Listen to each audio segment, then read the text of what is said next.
Je n'ai pas eu le courage d'avouer que j'étais enceinte, et il m'a quitté pour ma propre sœur. J'avais le cœur brisé alors que ma famille m'a tourné le dos. Des années plus tard, lorsque nous sommes retrouvés par hasard. Je n'ai pas eu le courage d'avouer que j'étais enceinte et il m'a quitté pour ma propre sœur. Mon cœur a été brisé lorsque ma famille m'a tourné le dos, des années plus tard, quand nous nous sommes recroisés par hasard. Bonjour à tous. Merci d'être ici avec moi aujourd'hui. Avant de commencer mon histoire, j'aimerais savoir de quelle ville vous nous rejoignez. N'hésitez pas à le partager dans les commentaires. Maintenant, permettez-moi de vous emmener dans cette histoire. Je m'appelle Bérénice et mon histoire commence un mardi. Le genre d'après-midi maussade et pluvieux de Normandie qui vous donne envie de vous blottir à l'intérieur avec une boisson chaude et un bon livre. C'est exactement ce que je faisais. Mais la sensation au creux de mon estomac était tout sauf réconfortante.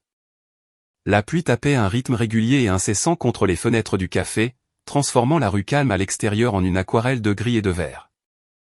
À l'intérieur, l'air était chaud et sentait le café et le lait vapeur, mais je ne pouvais rien ressentir de tout cela. Un frisson s'était installé au plus profond de mes os, qui n'avait rien à voir avec le temps. Seul le faible bourdonnement de la machine à expresso et le tintement occasionnel d'une cuillère contre la porcelaine brisaient le lourd silence entre nous. J'étais assise à une petite table dans un coin, mes doigts si crispés autour d'une tasse de tisane à la camomille que mes jointures étaient devenues blanches. La tisane était tiède depuis des lustres, mais je ne l'avais pas remarqué. Mon attention était entièrement portée sur l'homme assis en face de moi. Arthur Dubois. Il regardait par la fenêtre, le regard fixé sur la pluie, évitant mes yeux. Cela aurait dû être mon premier indice. Il avait cette façon de regarder n'importe où sauf vous quand les choses devenaient difficiles. Sa mâchoire était serrée, ses épaules tendues. Il était à des millions de kilomètres, et une terrible angoisse glaciale commença à me parcourir l'échine. Vous voyez, j'étais venu ici avec un secret. Un secret magnifique, terrifiant, qui allait changer ma vie, niché au fond de moi. Un secret que j'avais répété une centaine de fois en voiture. Les mots étaient juste sur le bout de ma langue, prêts à se déverser dans l'espace entre nous. J'avais imaginé son visage quand je le lui dirais. La surprise, d'abord, puis peut-être un lent sourire qui s'élargit, ce sourire en coin enfantin que j'aimais tant. Je l'avais imaginé rire, me tirer de ma chaise et me faire tourner en plein milieu du café. J'étais prête. J'étais si prête à le regarder dans les yeux et à dire les 4 mots qui allaient changer nos vies pour toujours. J'attends ton bébé. Mais je n'en ai jamais eu l'occasion. Avant que je puisse rassembler le reste de mon courage, il s'éclaircit la gorge. Le son fut comme une pierre tombant dans un étang calme, envoyant des vagues d'anxiété à travers moi. Il se détourna enfin de la fenêtre, mais ses yeux ne croisèrent les miens que pour une fraction de seconde. Bérénice, commença-t-il, sa voix était inégale, hésitante. Je dois te dire quelque chose. Je clignai des yeux, mes propres mots soigneusement répétés mourant sur mes lèvres. Un rire nerveux m'échappa. C'est drôle, murmurai-je, ma main frôlant le bord de ma tasse. J'allais dire la même chose. Un regard étrange traversa son visage. Pas de la curiosité, mais quelque chose de plus proche de la panique. Non, laisse-moi. Laisse-moi commencer, dit-il en expirant brusquement comme si les mots étaient un poids physique qu'il devait forcer à sortir de sa poitrine. Il prit une longue et lente inspiration. Tu es une femme incroyable, Bérénice. Honnêtement, tu mérites tellement. Mon cœur rata un battement. C'est le genre de choses que les hommes disent quand ils sont sur le point de partir. C'est le préambule lâche et mielleux d'un adieu. L'angoisse glaciale de tout à l'heure se transforma en un bloc de glace solide dans mon estomac. Mais la vérité, c'est que, continua-t-il, sa voix baissant, je suis tombé amoureux de quelqu'un d'autre. Les mots ne restèrent pas suspendus en l'air. Ils semblèrent résonner sur les murs du café presque vide, devenant de plus en plus forts jusqu'à ce qu'il soit le seul son au monde. Pendant une fraction de seconde, j'étais sûr d'avoir mal entendu. Cela ressemblait à une réplique de film, trop dramatique, trop irréel pour se produire dans ma vie, dans ce petit café tranquille, à moi. Mais ensuite, j'ai regardé ses yeux, qui étaient de nouveau fixés sur la pluie dehors, et j'ai su que je n'avais pas mal entendu un seul mot. Le monde a basculé sur son axe, et mon avenir soigneusement construit a volé en 1 million de petits morceaux. Il ne me regardait pas. Il ne pouvait même pas m'accorder cela. Il était déjà parti. Il continua de parler, son ton maladroitement apologétique, comme s'il expliquait une bosse sur une voiture empruntée, et non pas qu'il brisait une vie. S'il te plaît, ne le prends pas mal, marmonna-t-il, une phrase si ridicule que j'ai failli rire. Ces choses-là arrivent. Nous sommes juste des personnes différentes, toi et moi. Peut-être que je ne t'ai jamais vraiment aimé comme tu le pensais. Chaque mot était un coup physique. Mes mains, posées sur la table, commencèrent à trembler. Je cherchais à tâtons une serviette en papier, la pliant et la dépliant jusqu'à ce que le papier fragile se déchire entre mes doigts. Je gardais les yeux baissés, fixés sur le grain du bois poli de la table, comme si le fait de le fixer intensément pouvait m'empêcher de m'effondrer juste là, devant lui. J'ai juste hoché la tête. Une fois, puis une autre. Un petit mouvement saccadé de ma tête qui semblait me coûter toute la force qu'il me restait. Je ne veux pas que tu me détestes, ajouta-t-il, la regardant enfin. Sa lâcheté était presque plus douloureuse que sa trahison. Il voulait être le gentil, même maintenant. Et n'essaie pas de me faire changer d'avis. C'est fini. Le raclement de sa chaise contre le sol fut un son de finalité. Il se leva, une grande silhouette sombre contre la lumière grise de la fenêtre. Il plongea la main dans sa veste, en sortit quelques billets et les posa sur la table avec un bruit sourd. Ça devrait couvrir l'addition. Peut-être ta course en taxi aussi. Mes lèvres s'entr'ouvrirent, mais aucun son n'en sortit. Je ne pouvais pas parler. Je ne pouvais pas respirer. Mes cheveux tombaient sur mon visage comme un rideau, cachant le vide complet et total dans mes yeux. Il s'attarda un instant, s'attendant clairement à quelque chose. Des larmes, des cris, des accusations, n'importe quoi. Mais quand rien ne vint, il se balança mal à l'aise d'un pied sur l'autre, puis se tourna et se dirigea vers la porte. La petite cloche au-dessus de celle-ci tinta faiblement alors qu'elle se refermait derrière lui, ne laissant que le silence et le bruit de la pluie. Je ne sais pas combien de temps je suis resté assise là, figée sur place. 5 minutes, 1 heure. Le café, qui m'avait semblé si douillet peu de temps auparavant, ressemblait maintenant à une vaste caverne froide. Chaque chaise vide était un écho de ce que je venais de perdre. Finalement, le serveur apparut, demandant doucement, l'addition, madame. Je levai à peine les yeux. Je fis simplement glisser les billets d'Arthur sur la table, ma voix plate et sans vie lorsque je murmurai, oui, merci. Il disparut, et le silence s'installa de nouveau. Lentement, comme en transe, je levai mes 2 mains vers mon ventre. Je les pressai contre la petite zone encore plate où notre enfant grandissait, un secret qu'il ne connaîtrait désormais jamais. Mon menton trembla, puis les larmes vinrent. Pas des sanglots bruyants et hystériques, mais des larmes chaudes, lourdes et incessantes qui roulaient sur mes joues en silence, tombant sur mes doigts recroquevillés de manière protectrice sur mon ventre. Je sanglotais sans un bruit, tout mon corps tremblant alors que la vérité de mon isolement s'enfonçait en moi.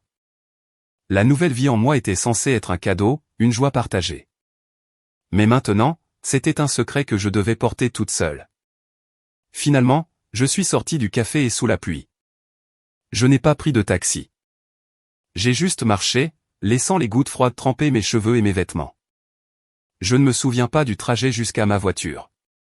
Je ne me souviens pas d'avoir conduit. Mon corps était en pilote automatique, mais mon esprit était un vortex de douleur et d'incrédulité. D'une manière ou d'une autre, je me suis retrouvé garé devant la maison de ma mère. Je suis resté assise dans la voiture pendant un long moment, le moteur éteint, le seul son étant le balancement rythmique des essuie-glaces contre la vitre. J'avais besoin de ma mère. Dans ce moment de dévastation complète, tout ce que je voulais, c'était que ma mère me prenne dans ses bras et me dise que tout irait bien. C'est ce que font les mères, n'est-ce pas? Avec une profonde inspiration tremblante, je suis sorti de la voiture et j'ai marché jusqu'à la porte d'entrée, me sentant comme une enfant perdue sur le point de frapper à la porte de sa propre maison. La maison était silencieuse lorsque je suis entré, mes chaussures mouillées laissant de faibles marques sur le lino usé. L'odeur familière du nettoyant parfumé à la lavande de ma mère flottait dans l'air, mais ce soir, elle sentait fort, presque suffocante. Dans le salon, la lueur tamisée d'une lampe projetait des ombres longues sur la moquette beige. Ma mère, Dolores, était assise à la table de la salle à manger, feuilletant une pile de courriers. Mon beau-père, Christophe, était là aussi, tapotant impatiemment sa montre comme s'il décomptait des minutes qu'il ne voulait pas perdre. J'ai hésité sur le seuil, serrant mon sac contre ma poitrine comme un bouclier. Pendant un moment, j'ai pensé à faire demi-tour et à partir, à tout garder pour moi. Mais le poids de ce qui s'était passé était trop lourd à porter seul. J'avais besoin de quelqu'un. J'avais besoin de ma mère. Maman, dis-je doucement. Ma voix se cassa dans le silence. Ses mains s'immobilisèrent sur les enveloppes. Elle leva son regard, ses yeux vacillant d'un mélange de surprise et d'irritation. Bérénice, qu'est-ce que tu fais ici? On dirait un rat noyé. Arthur est parti, réussis-je à dire, le nom semblant étranger et amer dans ma bouche. Il m'a quitté. Et je suis enceinte. Le mot resta suspendu dans l'air, lourd et explosif. Christophe laissa échapper un grognement sourd, se penchant en arrière sur sa chaise. On va être en retard si on ne part pas bientôt, marmonna-t-il en vérifiant de nouveau sa montre. Ma mère l'ignora un instant. Son attention était fixée sur moi, mais il n'y avait aucune douceur dans ses yeux. Enceinte? Le mot sortit sec, comme une accusation. Je hochai la tête, ma gorge se serrant. Oui, j'allais le lui dire ce soir, mais il a rompu avec moi avant que je puisse. Écoute, chérie, commença-t-elle, son ton s'adoucissant en quelque chose qui se voulait raisonnable mais qui était froid comme la glace. Tu n'as que 22 ans. Tu as toute la vie devant toi. Ces choses-là, on peut s'en occuper en toute sécurité. La médecine est différente maintenant. Tu ne peux pas gâcher ta vie à cause d'une erreur. Une erreur. Le mot me transperça comme un couteau. Cette petite vie, mon bébé, n'était qu'une erreur pour elle. Maman, ce n'est pas juste quelque chose dont on se débarrasse, plaidai-je, ma voix tremblante. C'est mon bébé. Elle secoua fermement la tête, ses bras croisés sur sa poitrine dans un geste de finalité. Pense à ton avenir, Bérénice. Tes études. Comment vas-tu gérer un bébé et un travail avec quoi? Un salaire de débutante dans l'enseignement? Ce n'est pas réaliste. Juste à ce moment-là, la porte du salon s'ouvrit et ma sœur cadette, Jeannette, entra. Elle fredonnait un petit air, le visage radieux et joyeux. Maman, tu as vu mon... Oh, Bérénice. Son sourire vacilla quand elle vit mon visage strié de larmes. Qu'est-ce qui se passe? Je ne pouvais pas parler. Je restais là, dégoulinant d'eau de pluie sur la moquette, mon monde s'effondrant autour de moi. Jeannette regarda mon visage puis l'expression sévère de ma mère. Mais ce n'était pas son visage qui retint mon attention. C'était ce qu'elle portait. Autour de son cou se trouvait un délicat collier en argent avec un petit pendentif en forme d'étoile scintillante. Mon souffle se coupa dans ma gorge. Je connaissais ce collier. Arthur me l'avait montré dans la vitrine d'une bijouterie le mois dernier. Il avait dit qu'il économisait pour me l'offrir pour une occasion spéciale. Et il était là, scintillant sous la lumière de la lampe, reposant contre la peau de ma sœur. La pièce se mit à tourner. Les pièces du puzzle s'assemblèrent avec une clarté horrifiante et écœurante. Le vague quelqu'un d'autre avait soudain un visage. Un nom. Le visage de ma sœur. Où, murmurai-je, ma voix à peine audible. Où as-tu eu ce collier? La main de Jeannette vola à sa gorge, ses yeux s'écarquillant de panique.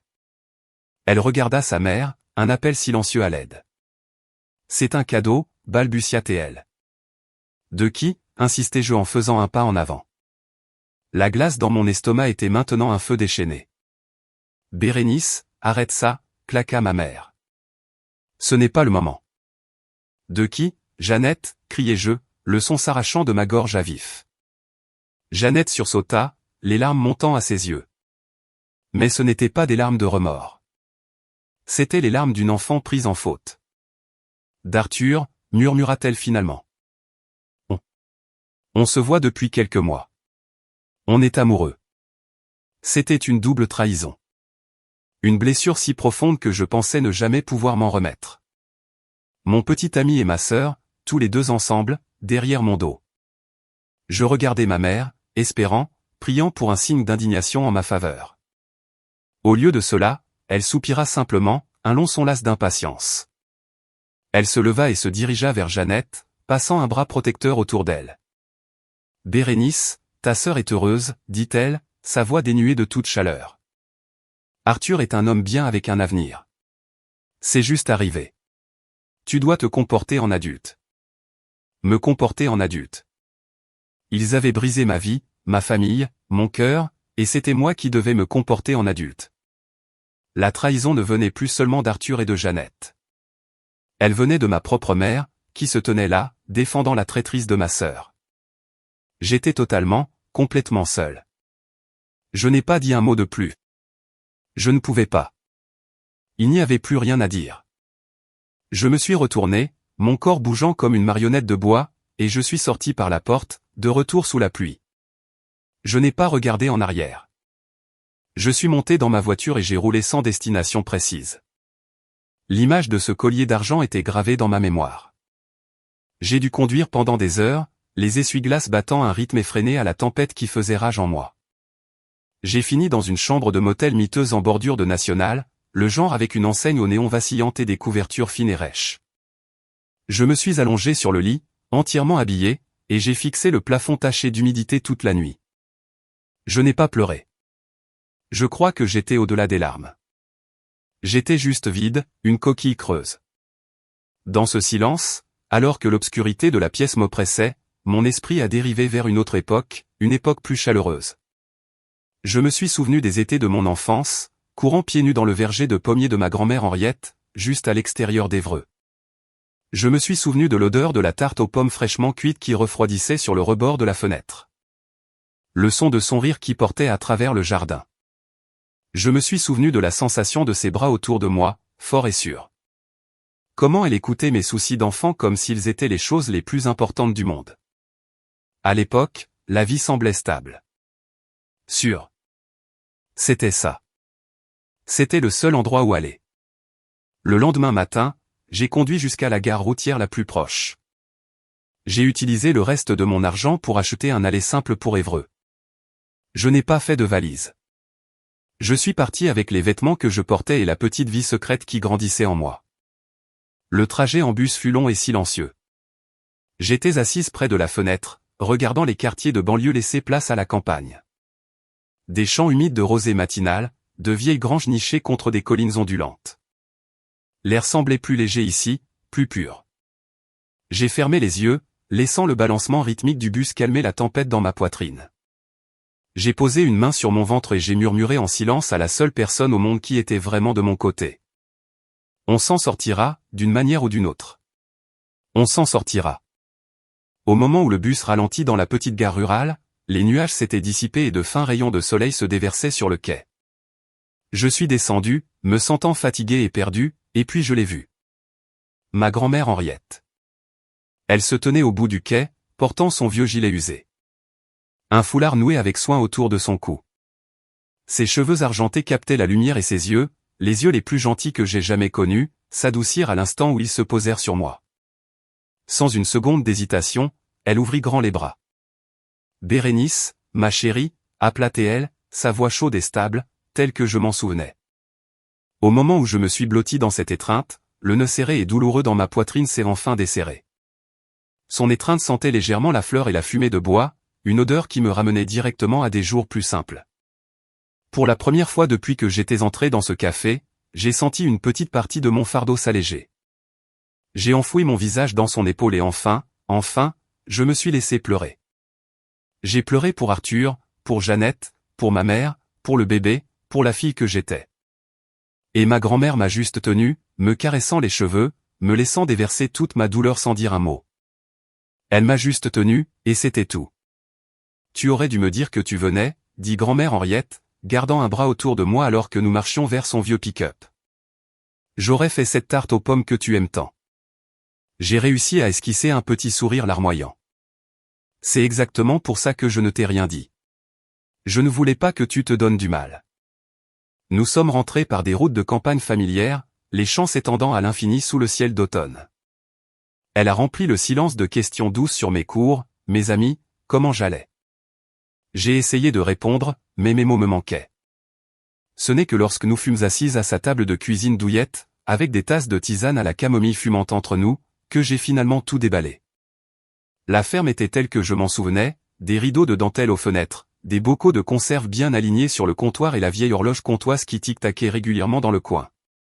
J'ai enroulé mes mains autour de la tasse chaude, fixant la vapeur, et je lui ai tout raconté.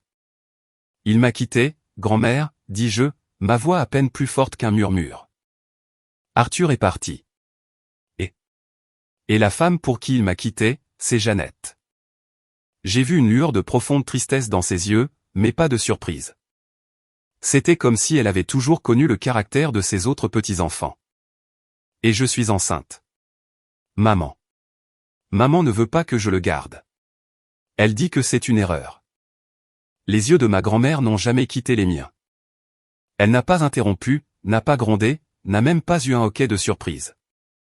Elle a juste écouté. Son regard stable, sa présence comme une encre dans ma tempête. Quand j'ai fini, les larmes coulaient de nouveau sur mes joues. Je ne sais pas quoi faire, mais tout fait jeu. Je ne veux pas perdre ce bébé, mais je ne peux pas le faire seul. Elle a tendu la main sur la table et a pris mes mains tremblantes dans les siennes. Ses mains étaient ridées et fortes, des mains qui avaient jardiné, cuisiné et raccommodé toute une vie. Alors tu ne le feras pas seul, dit-elle, sa voix calme mais résolue. C'est ta maison maintenant, aussi longtemps que tu en auras besoin. Quand tu auras fini tes études, tu pourras t'installer ici définitivement.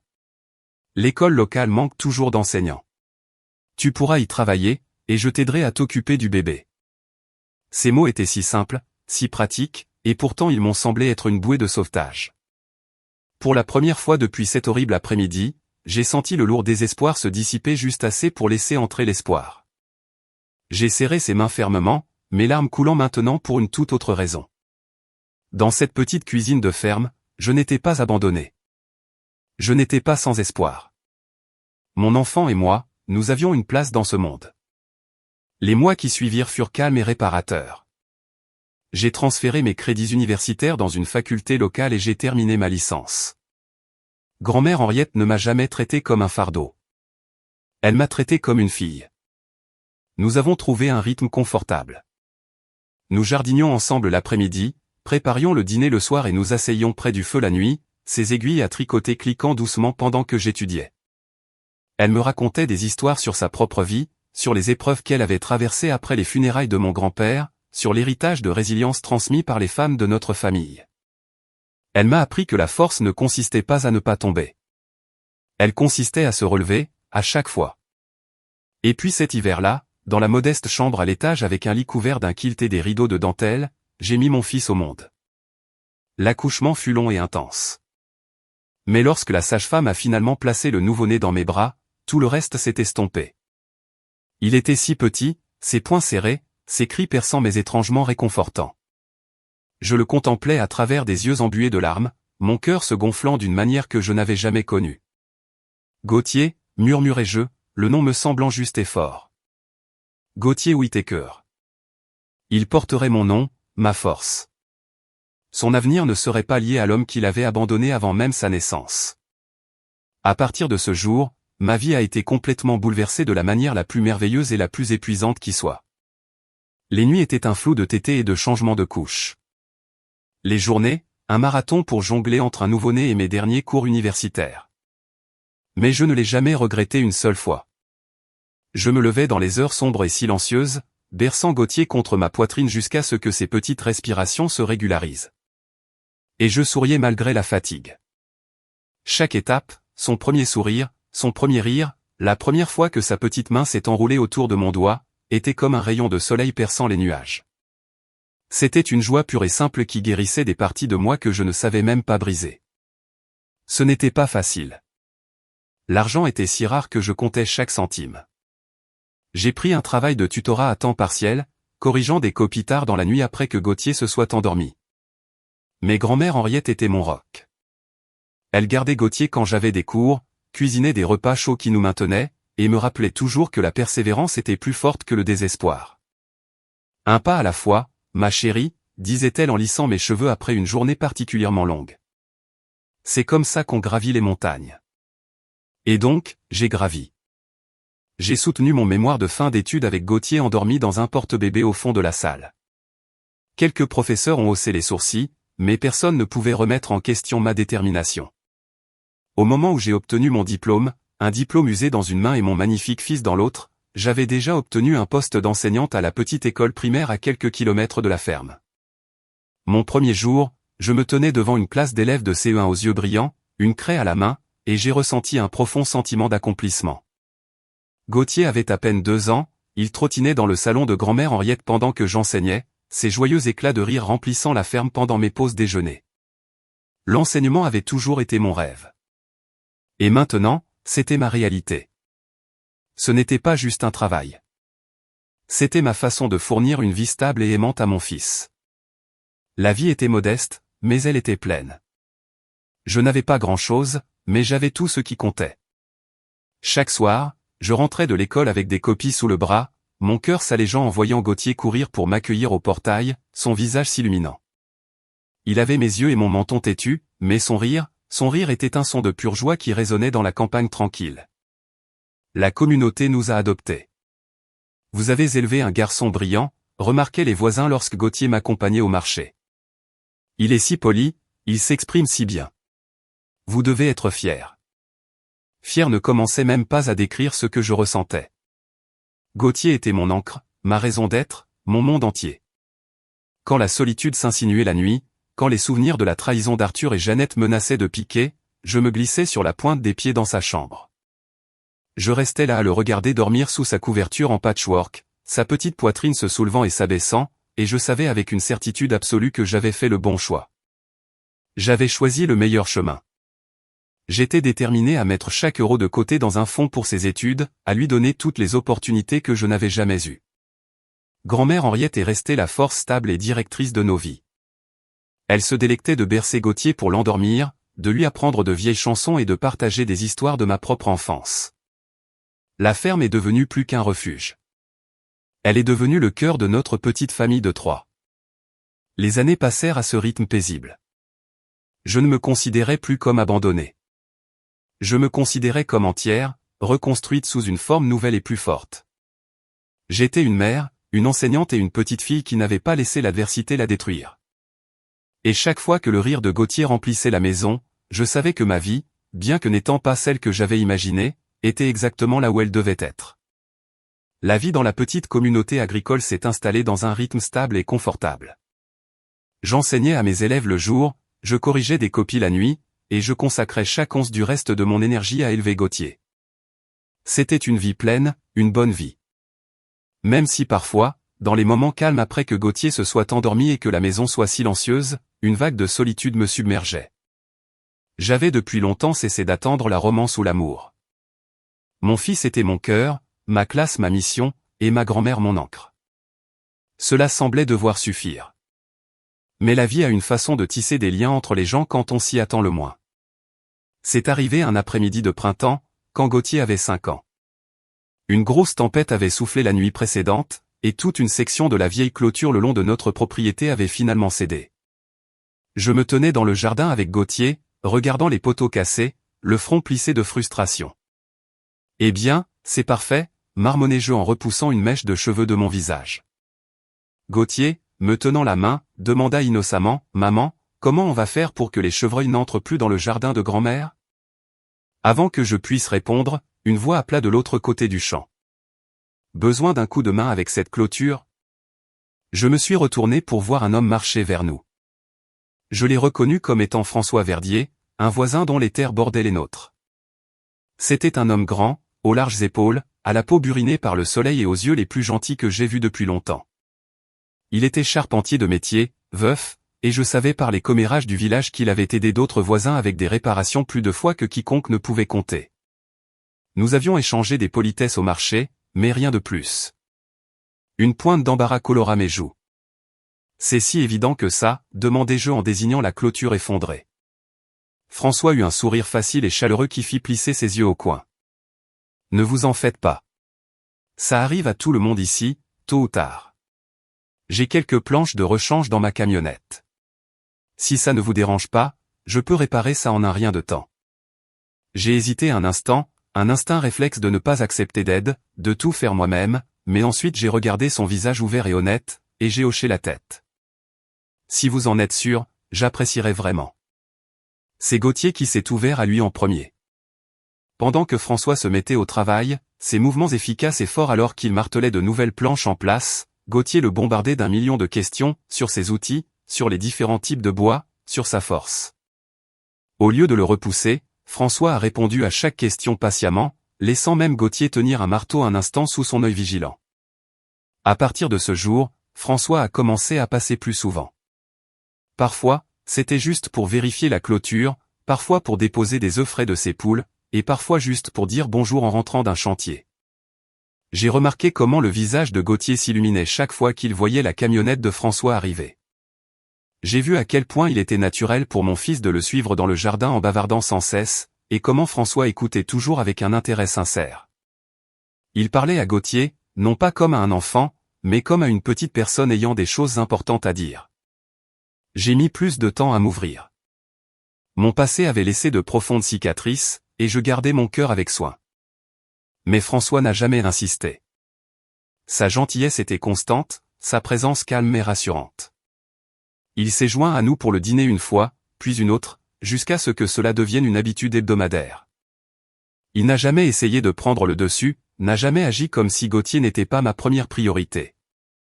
Au lieu de cela, il s'est glissé doucement dans les espaces vides de notre vie, comme s'il y avait toujours appartenu. Les saisons ont tourné. Le printemps a fondu en un été chaud, qui a cédé la place à un automne frais. Je me suis surprise à rire plus souvent, à m'attarder en conversation avec lui sur le porche longtemps après que Gauthier soit allé se coucher. Nous parlions de tout et de rien. Il me parlait de sa défunte épouse, qu'il avait tendrement aimée, et des années silencieuses après son départ. À mon tour, je me suis surprise à lui parler de mon passé. Pas tous les détails douloureux au début, mais suffisamment. Je lui ai parlé du fait d'être une jeune mère célibataire et des difficultés que j'avais rencontrées. Il n'a jamais offert de pitié. Il n'a jamais offert que du respect. Je me suis surprise à le regarder, qu'il répare un portail ou qu'il écoute simplement l'une des longues histoires de Gauthier, et j'ai réalisé que ma poitrine ne se serrait plus de peur. Elle était chaude. Elle était en sécurité. J'ai réalisé que j'étais en train de tomber amoureuse de lui, et le sentiment n'était pas terrifiant comme il l'avait été avec Arthur. C'était calme. C'était comme rentrer à la maison. Un an après ce premier jour avec la clôture cassée, nous travaillions dans le petit jardin de grand-mère Henriette derrière la ferme. Le soleil était chaud sur nos dos. Gauthier était parti chasser les papillons. François resta silencieux un long moment, puis il posa sa truelle, se tourna vers moi et prit mes mains maculées de terre dans les siennes. Il s'est agenouillé là, sur un genou, dans la terre meuble du jardin. Il n'avait pas de boîte sophistiquée, juste une simple et belle bague en argent qu'il tenait dans la paume de sa main. Il n'y eut pas de grand discours, juste une promesse calme et sincère qui signifiait plus pour moi que n'importe quel mot fleuri n'aurait jamais pu le faire. « Bérénice, dit-il, ses yeux bienveillants me regardant droit dans les miens. Je n'essaie pas de changer ta vie ou de remplacer quoi que ce soit que tu aies perdu. Je veux juste la partager avec toi et avec Gauthier. Je t'aime et j'aime ce garçon comme s'il était le mien. Je ne peux pas réparer ton passé, mais je te promets que je passerai le reste de ma vie à construire un avenir où tu n'auras plus jamais à te sentir seul. » Des larmes embuirent mes yeux alors que je murmurais, « Oui. » Notre mariage fut simple, parfait. Nous l'avons célébré juste là, dans le jardin de la ferme, entouré de quelques amis proches et de nos merveilleux voisins. Grand-mère Henriette se tenait fièrement à mes côtés, les yeux brillants, et Gauthier, portant un minuscule et élégant costume, souriait jusqu'aux oreilles en servant de porteur d'alliance. Lorsque les vœux furent prononcés et que je devins Madame Bérénice Verdier, je me sentis comme quelqu'un à qui l'on avait donné une seconde chance, non seulement en amour, mais au bonheur lui-même. Peu de temps après, Gauthier et moi avons emménagé dans la ferme de François, juste de l'autre côté du champ. Nos deux vies se sont mélangées sans heurts. La maison qui avait été silencieuse si longtemps résonnait maintenant des rires et des cris de joie de Gauthier. Pour la première fois depuis des années, je posais ma tête sur l'oreiller la nuit, sentant la respiration régulière de mon mari à côté de moi, et mon cœur se sentait complètement, totalement en paix. Ce n'était pas une romance dramatique et tourbillonnante. Ce n'était pas précipité. C'était stable, authentique et réel. Et c'était exactement ce que j'avais cherché depuis le début, sans même le savoir. La vie avec François et Gauthier était un rêve paisible. Gauthier avait maintenant 7 ans, un garçon brillant et heureux qui adorait François et l'appelait papa. J'aimais mon travail. J'aimais ma famille. Et les souvenirs douloureux de mon passé s'étaient finalement estompés en forme lointaine et brumeuse. Je croyais vraiment les avoir laissés derrière moi pour de bon. Puis vint la sortie scolaire annuelle des CE1 au musée d'Évreux. La matinée était claire et ensoleillée, une journée parfaite pour une aventure. Je marchais en tête de ma classe, un porte-bloc à la main, tandis que les enfants bavardaient avec enthousiasme derrière moi. Gauthier restait près de moi, son petit sac à dos rebondissant alors qu'il suivait le rythme du groupe. Nous avons passé un merveilleux moment au musée où les enfants se sont émerveillés devant des squelettes de dinosaures et des artefacts anciens. Ensuite, avec un peu de temps avant de prendre le train pour rentrer, je les ai conduits dans un parc municipal voisin.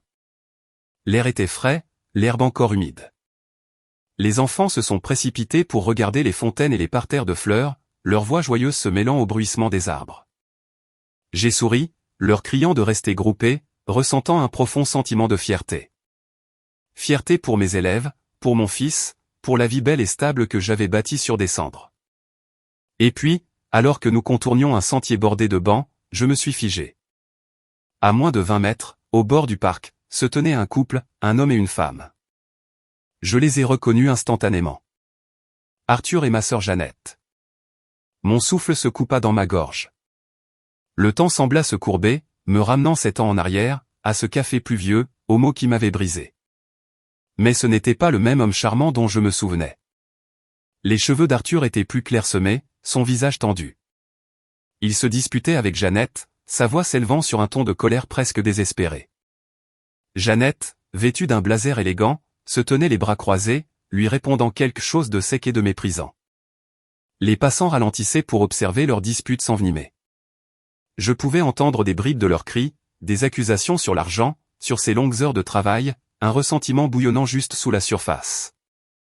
Arthur gesticulait sauvagement, le visage rouge de frustration.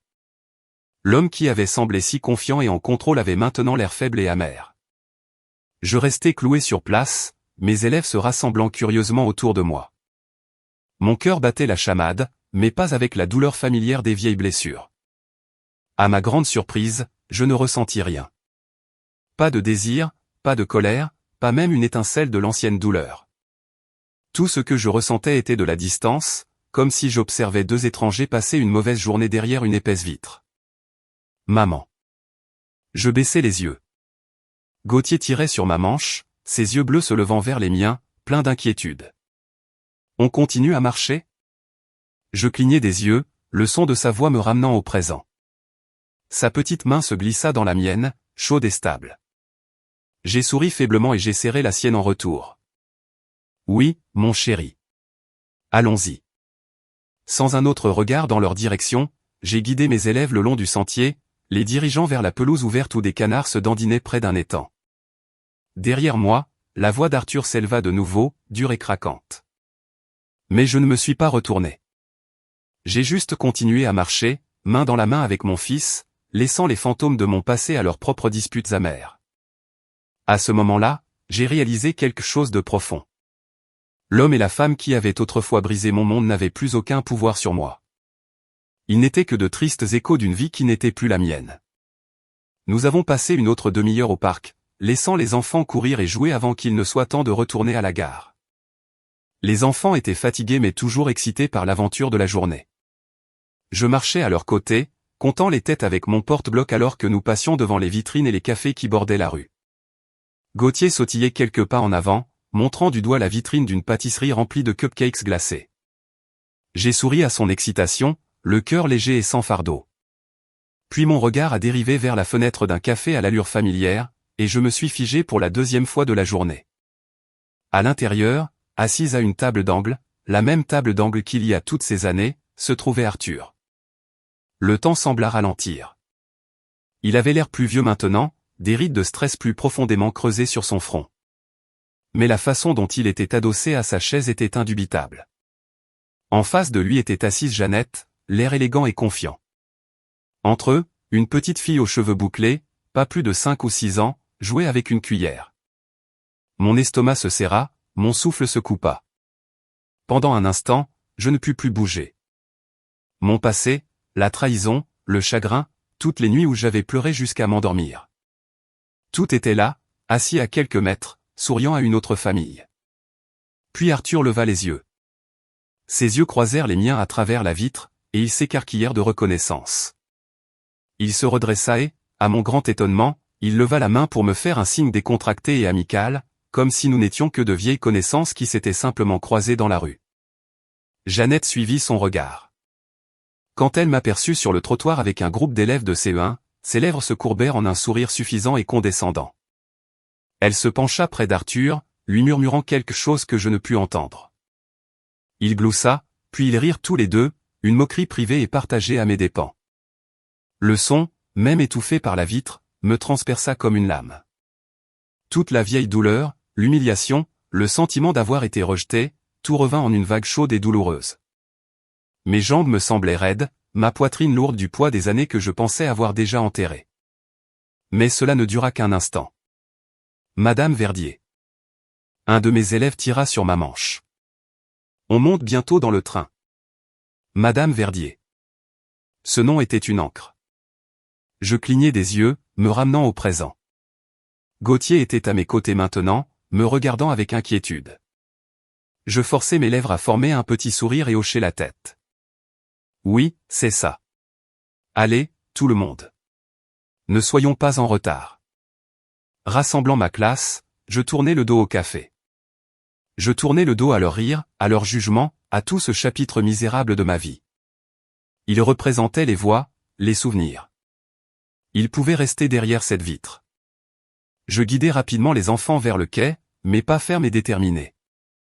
Alors que nous montions à bord du train qui attendait, j'entendis une faible voix appeler mon nom derrière moi. Bérénice. Je ne me suis pas retourné. J'ai fait entrer Gauthier, m'assurant que chaque enfant était compté, mes mouvements calmes et délibérés. Les portes se refermèrent avec un doux sifflement. Le sifflet retentit et le train s'ébranla. À travers la fenêtre, j'aperçus une dernière fois Arthur debout devant le café, son sourire disparut, son expression indéchiffrable alors qu'il regardait le train s'éloigner. La porte du train s'est fermée, et c'était comme un point final et définitif à la fin d'une phrase très longue et très douloureuse. C'était fini. Vraiment fini.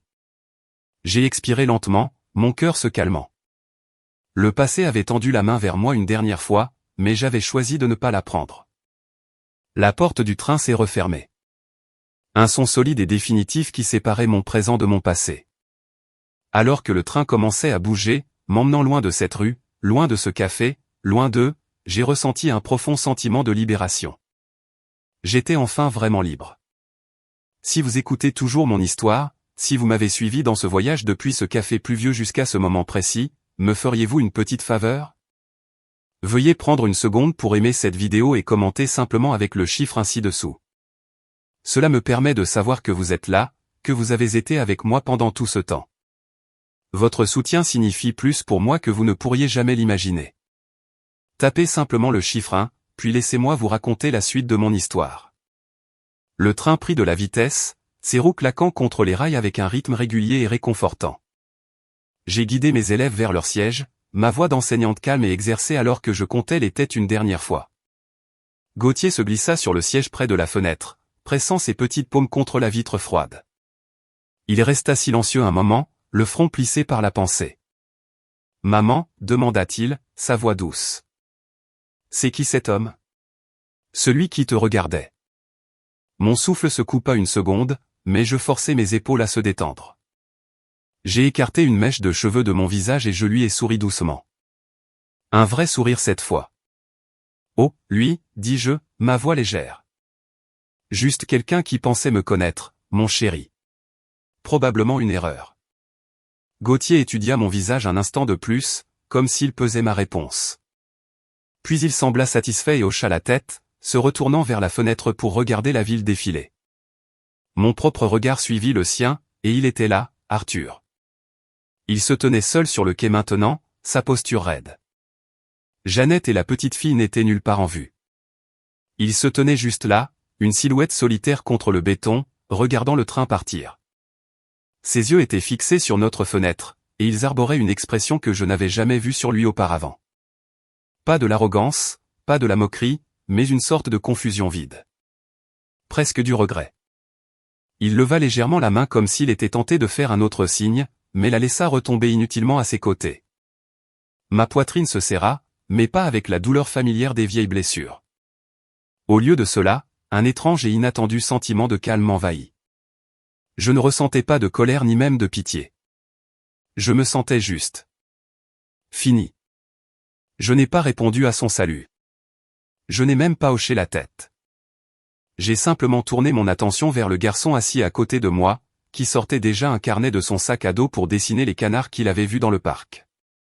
Le train nous emportait de plus en plus loin. La silhouette d'Arthur devenait de plus en plus petite à travers la vitre jusqu'à n'être plus qu'un flou, puis il disparut complètement, avalé par la distance. J'ai laissé échapper un souffle que je n'avais même pas réalisé que je retenais. Pendant des années, l'ombre de cette trahison m'avait suivi, s'insinuant dans les nuits calmes, me rendant méfiante face au bonheur. Je m'étais demandé ce que je ressentirais si je le revoyais un jour. De la rage, du chagrin, une lueur d'espoir désespéré et pathétique. Mais maintenant, à ce moment-là, je ne ressentais rien de tout cela. Ce que je ressentais, c'était la paix. Ma main reposait légèrement sur l'épaule de Gauthier, stable et protectrice. Il leva les yeux de son dessin, souriant en me le tendant pour approbation. Je lui ai souri en retour, le cœur plein, sans fardeau. Le passé avait essayé de me rattraper, avait essayé de me rappeler ce que j'avais perdu. Mais je ne vivais plus là. Ma vie était ici, avec cet enfant merveilleux qui avait besoin de moi, avec l'homme bon qui m'aimait, avec la maison qui attendait notre retour. Au moment où le train est entré dans notre petite gare rurale, le soleil déclinait, peignant le ciel de Normandie de nuances de rose et d'or. Les enfants sont descendus, leur bavardage bourdonnant de l'excitation résiduelle du voyage. J'ai guidé Gauthier sur le quai, le cœur plus léger qu'il ne l'avait été depuis des années. Chaque pas loin de la ville était comme un pas plus profond dans la paix. Quand nous sommes arrivés à notre ferme, l'odeur chaude de quelque chose de savoureux et de délicieux s'échappait de la fenêtre ouverte de la cuisine. La lumière du porche était allumée, un phare doré et accueillant dans le crépuscule. Nous sommes entrés et là, il y avait François. Il se tenait dans la cuisine, les manches retroussées, se déplaçant avec assurance entre la cuisinière et le comptoir. Il a levé les yeux quand nous sommes entrés, son visage s'illuminant de ce sourire facile et merveilleux qui était le sien.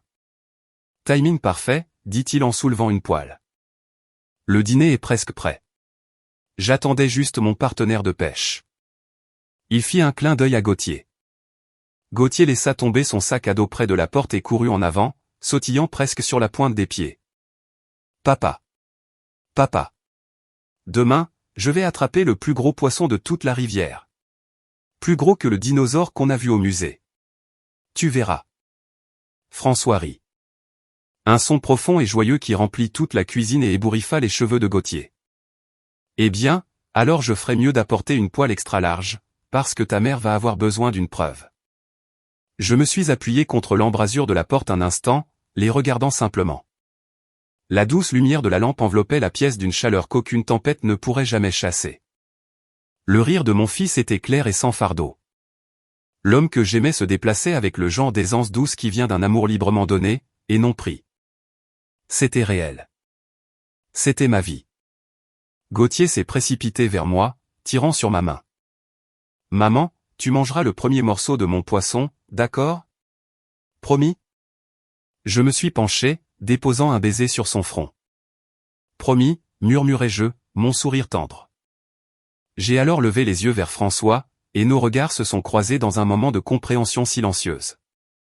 Il n'y avait pas de grands gestes, pas de discours, juste la connaissance partagée que ce que nous avions construit ensemble était fort et réel, et que c'était plus que suffisant. J'ai enlevé mon manteau et je l'ai accroché près de la porte. Et ce faisant, j'ai réalisé quelque chose.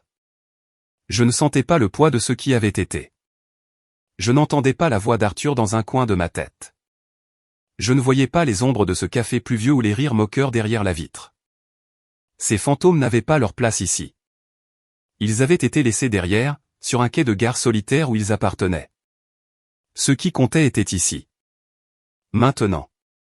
C'était le garçon qui tourbillonnait dans la cuisine, excité par la partie de pêche de demain.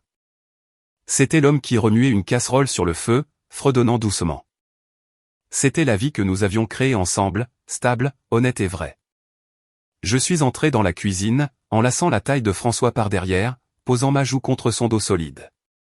Il a attrapé ma main et l'a serrée doucement. Et dans ce moment simple et calme, j'ai su de chaque fibre de mon être que j'étais exactement là où je devais être.